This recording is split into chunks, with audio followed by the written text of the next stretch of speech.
सभी भाइयों को जय हिंद। मैं उम्मीद करता हूँ आप लोग अच्छे होंगे, स्वस्थ होंगे। आप लोग की पढ़ाई बहुत अच्छी चल रही होगी।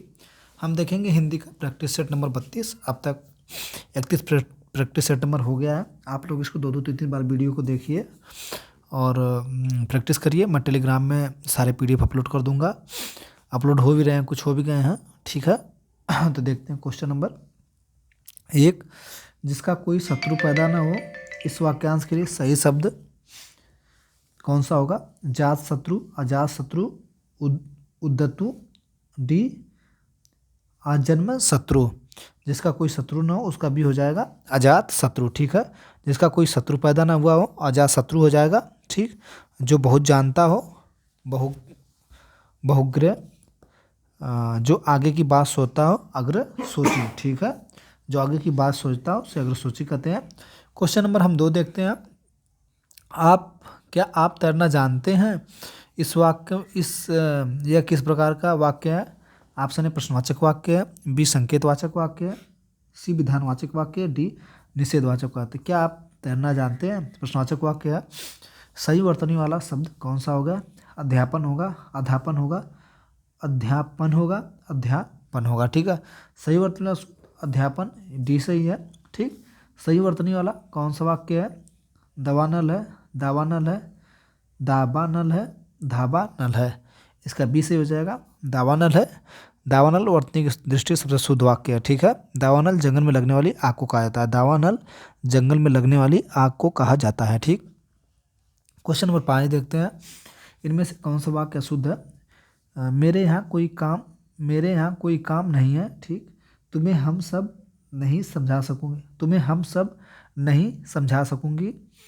उससे बोलकर मैं थक गया, उसके बाद मेरा काम कर दीजिएगा, ठीक है। इसका विकल्प भी है तुम्हें हम अब नहीं समझा सकूंगी, ठीक है। ये अशुद्ध वाक्य, इसका होगा तुम्हें मैं अब नहीं समझा सकूंगा, ठीक है, होगा। क्वेश्चन नंबर 5 का बी विकल्प सही है, अशुद्ध वाक्य जो है। क्वेश्चन नंबर 6 देखते हैं। दिए गए विकल्पों में से शुद्ध वाक्य छाटिए। मेरे जूतों तुमसे अच्छे हैं, सो छाटना। वह शायद आ जाएगा। गांधी जी ईश्वर के पक्के भक्त थे। चाकू से बच्चों को काट कर फल दो। चाकू से फल को काट कर बच्चों को दो। क्या दिया? शुद्ध वाक्य। ये भी गलत है, इसका हो जाएगा सी वाला हमको सबसे शुद्ध लग रहा है। गांधी जी ईश्वर के पक्के भक्त थे, ठीक है। क्वेश्चन नंबर 7 देखते हैं। निम्न में से शुद्ध वाक्य पहचानिए। वाह कितनी घृणित दृश्य है, ओह कितना घृणित दृश्य है, वाह कितना घृणित दृश्य है, छी, सी वाला देखते हैं, छी कितना घृणित दृश्य है, डी आह कितना घृणित दृश्य है। इसका सी हो जाएगा शुद्ध वाक्य में छी, कितना घृणित, क्योंकि छी इसलिए कह रहा है कि ये घृणित वाला है ना, वो आ में तो अच्छा होना चाहिए ना, तो शुद्ध वाक्य होगा छी कितना घृणित दृश्य है, ठीक है। विकल्प 7 का सी से हो जाएगा। 8 देखते हैं। ताजमहल का अद्भुत नमूना है, दिए गए विकल्पों में से सही का चयन कर रिक्त स्थान की पूर्ति करें। ऑप्शन ए चित्रकला, ऑप्शन बी शिल्पकला, ऑप्शन सी मूर्तिकला, ऑप्शन डी स्थापत्य कला। तो ताजमहल जो है कि स्थापत्य कला का एक बेहतरीन नमूना है, जिसका विकल्प डी सही हो जाएगा, ठीक। क्वेश्चन नंबर अब हम देखते हैं 9।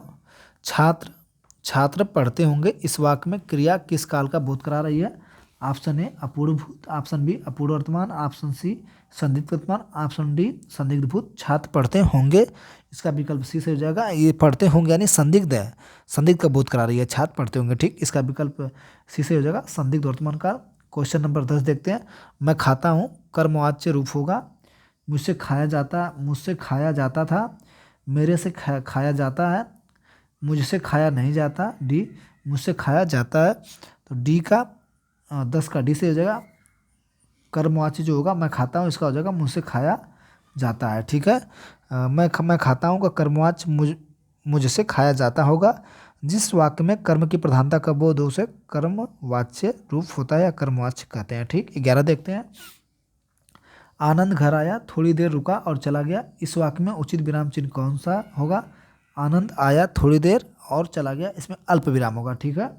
तो ऑप्शन ए अर्ध विराम, ऑप्शन बी प्रश्न चिन्ह, ऑप्शन सी अल्प विराम, ऑप्शन डी उप विराम। तो इसका हो जाएगा अल्प विराम, ठीक। आनंद घर आया, आनंद घर आया अल्प विराम, थोड़ी देर रुका और चला गया। ठीक है, विकल्प सी सही है। क्वेश्चन नंबर हम देखते हैं 12। गागर में सागर भरने का इसका क्या तात्पर्य है?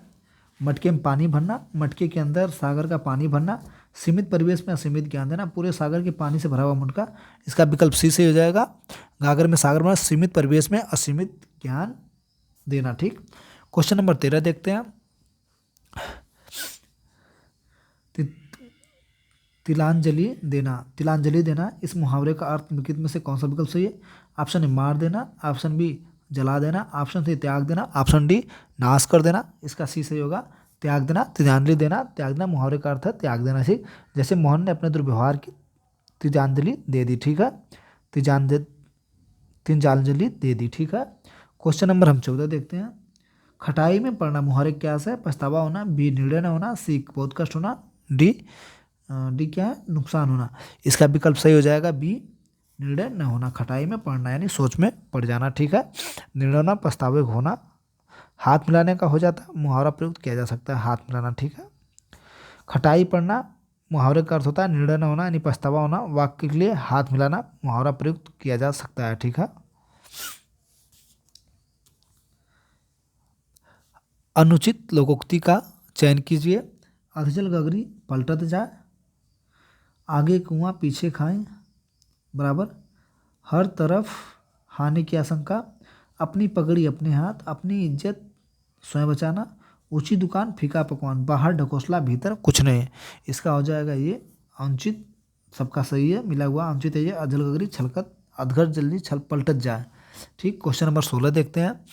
जिन पंक्ति में नायक नायिका का मिलन होता है वहाँ रस की दृष्टि से कौन सा श्रृंगार होता है? सभी लोग आप लोग बताइए, तुरंत बताइए। ऑप्शन ए अद्भुत, ऑप्शन बी संयोग, ऑप्शन सी वियोग, ऑप्शन डी हास्य।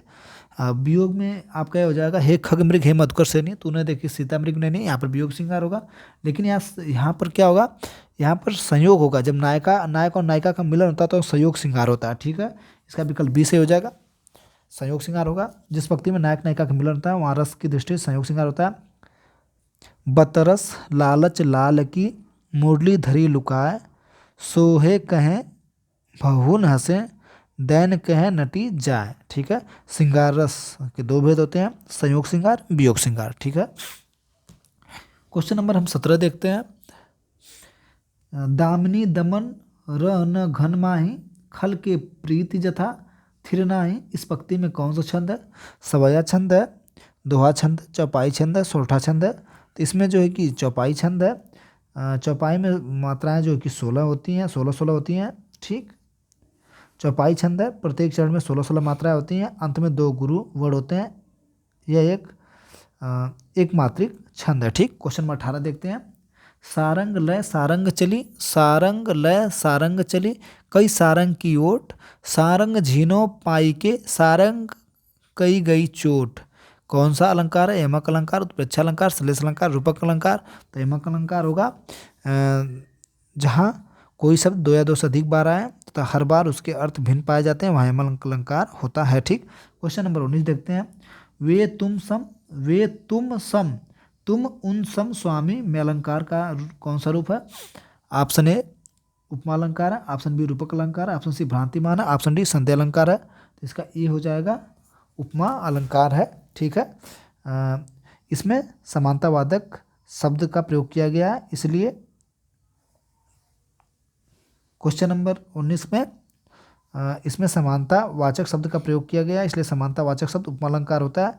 जब दो वस्तुओं में समान धर्म के प्रतिपादन का उपमा कहते हैं। ठीक है, उपमा का अर्थ होता है समानता, तुलना, बराबर। बस इतना आप लोग जानिए। ठीक, उपमा अलंकार होगा। 20 देखते हैं। खंजन मीन सरोजनी की छवि, गंजन न लला दिन होन, भव्य कमान सो जोहन को धर, से बेधन प्रनंदी नंद को छेनो। इस पंक्ति में प्रयुक्त अलंकार कौन सा है? अनुप्रास है, रूपक है, व्यक्तिरेख है, यमक है। तो इसका विकल्प सी हो जाएगा व्यक्तिरेख है। ठीक है, जहाँ उपमान की उपेक्षा अधिक गुण होते हैं के कारण उपमेय का उत्कर्ष हो, वहाँ व्यक्तिरेख अलंकार होता है। व्यक्तिरेख का अर्थ होता है अधिक क्या है, यानी व्यक्तिरेख कारण होना अनिवार्य है, व्यक्तिरेख में कारण होना अनिवार्य है। ठीक, जहाँ उपमेय की उपेक्षा अधिक गुण होने के कारण उपमेय का उत्कर्ष हो। ठीक।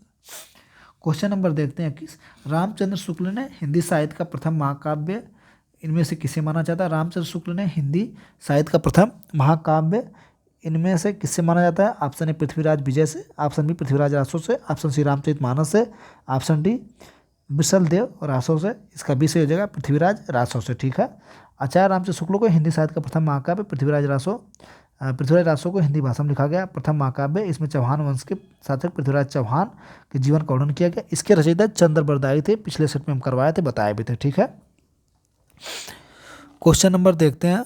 चंदायन इनमें से किस लोक कथा पर आधारित है? Option A Chanaini, option B Yusuf Zulekha, option C Laila Majnu, option D Shri Farhad.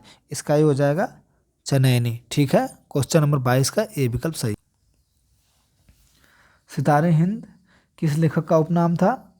Option A Raja Lakshman Singh, option B Bal Mukund Gupt, option C Rajasva Prasad, option D Rajendra Prasad. इसका सितारे हिंद उपनाम हिंदी के उन्नायकन साहित्यकार का राजस्व प्रसाद का है। ठीक है। इसका विकल्प सी सही हो जाएगा। सितारे हिंद उपनाम हिंदी के उपनायक साहित्यकार राजस्व प्रसाद का है। इनकी भाषा में फारसी तथा अरबी शब्दों का अधिक प्रयोग हुआ। इनकी कृतियाँ मानव शर्मधार, वामा मनोरंजन, राजभोज का सपना, असलियों का कोड़ा आदि है। ठीक। क्वेश्चन नंबर 24 देखते हैं। दुख की पिछली रजनी बीच विकसता सुख का नवल प्रभात। यह उक्ति किस रचनाकार की है? ऑप्शन है सूर्यकांत त्रिपाठी निराला की है, बी जयशंकर प्रसाद की है, सी सुमित्रा पंत की, डी महादेव वर्मा की। तो इसका विकल्प सी सही हो जाएगा, बी सही हो जाएगा। दुख की पिछली रजनी बीच विकसता सुख का नवल प्रभात। ठीक। यह उक्ति जयशंकर प्रसाद की है। ठीक। क्वेश्चन नंबर 25 देखते हैं।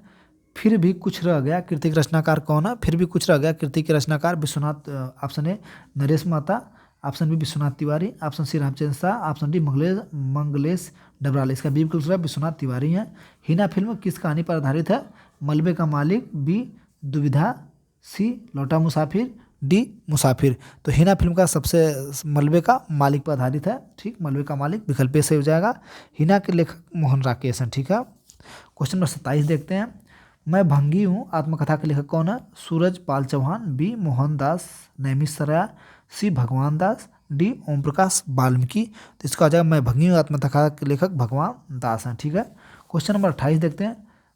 चित्रा मृदुगल को उनकी किस कृति के लिए साहित्य अकादमी पुरस्कार से पुरस्कृत किया गया? एक जमीन अपनी, आमा, पोस्ट बॉक्स नंबर 203, नाला सुपारा, डी गिल गड्डू। तो इसका विकल्प सी हो जाएगा पोस्ट बॉक्स नंबर 203, नाला सुपारा। चित्रा मृदुलगर को उनकी कृति के लिए साहित्य अकादमी पुरस्कार से सम्मानित किया गया 2018 में। ठीक है। क्वेश्चन नंबर देखते हैं 29। हिंदी साहित्य अकादमी की ओर से हर वर्ष सलाका सम्मान पुरस्कार किस क्षेत्र में दिया जाता है? भाषा संस्कृति में, खेलकूद में, तकनीकी में, हिंदी को नई दिशा प्रदान करने के लिए दिया जाता है। इसका विकल्प डी से हो जाएगा कि हिंदी साहित्य अकादमी की ओर से दिए जाने वाला सम्मान सलाका सम्मान हिंदी भाषा तथा साहित्य के क्षेत्र में समर्पित भाव करने वालों को विद्वान मूर्धन साहित्यकारों को दिया जाता है। इसका विकल्प डी सही है, हिंदी को नई दिशा प्रदान करने के लिए दिया जाता है। अब यह 30, 31, 32 पढ़ के इसका आंसर दे देंगे। अब हम देखते हैं सीधा 33 क्वेश्चन।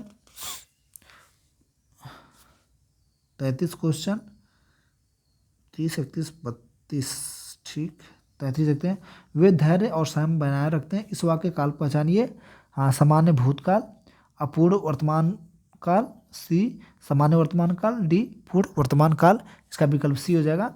वे धैर्य और संयम बनाए रखते हैं। सामान्य वर्तमान काल, वे धैर्य संयम बनाए रखते हैं। इस वाक्य में सामान्य वर्तमान काल है का प्रयोग किया। जिस क्रिया से कार्य का होना या करना वर्तमान समय में ही मालूम हो उसे सामान्य वर्तमान काल कहते हैं। क्वेश्चन नंबर 34 देखते हैं। प्रत्येक पढ़ना है, पढ़ के देखते हैं।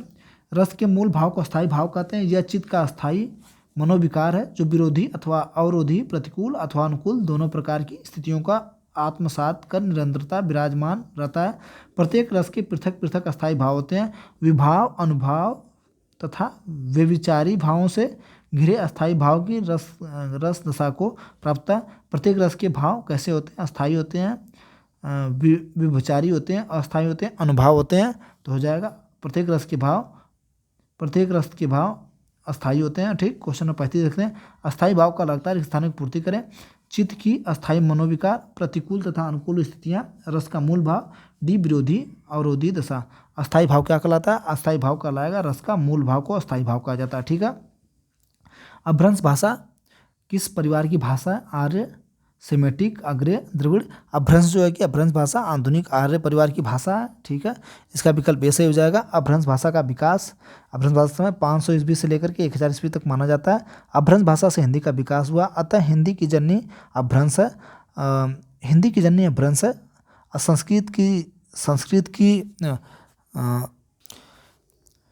अतः हिंदी की जननी अपभ्रंश है। अपभ्रंश भाषा का प्रयोग साहित्य में 1200 ईस्वी से हुआ। अगर अपभ्रंश के जगह संस्कृत होगा तो हम हिंदी की जननी को संस्कृत ही मारेंगे।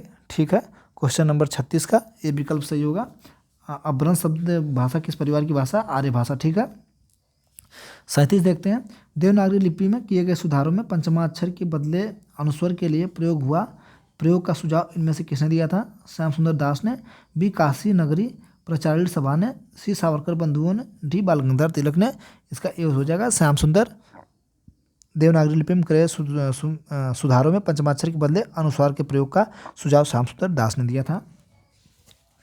एमलगेशन हिंदी का प्रयाग क्या है? संशोधन, क्या है? परिशोधन, सम्मेलन, डी समामेलन। इसका विकल्प डी से हो जाएगा समामेलन। एमलगेशन का मतलब होता है क्या लिखा है? समामेलन, समामेलन है। ठीक है। अब हम देखते हैं इनमें स्त्रीलिंग शब्द कौन सा है? निर्दोष, बात, संदेश, कथन। ठीक। तो स्त्रीलिंग शब्द जो है कि बात इसमें स्त्रीलिंग शब्द है, निर्दोष, संदेश, कथन ये सब पुल्लिंग है। 40 देखते हैं। अठकोना में कौन सा समास है? द्विगु समास है, बहुब्रीहि समास है, द्वंद्व समास है, तत्पुरुष समास है। अठकोना मतलब द्विगु समास इसमें है। ठीक है। द्विगु समास है वह समास जिसमें पहला और संख्यावाचक हो, वहाँ द्विगु समास होता है। अष्टाध्यायी, सप्तमी, पंचशती। और हमारा प्रैक्टिस सेट नंबर 32 समाप्त हुआ। हम उम्मीद करते हैं आप लोग अच्छे से पढ़ाई कर रहे होंगे, अच्छे से तैयारी करिए। हमारी वीडियो आप लोग 2x पर या जितना भी आपको स्पीड लगे यूट्यूब में बढ़ा के आप देख सकते हैं तेज़ी गति से काम करते हुए। थैंक यू, धन्यवाद।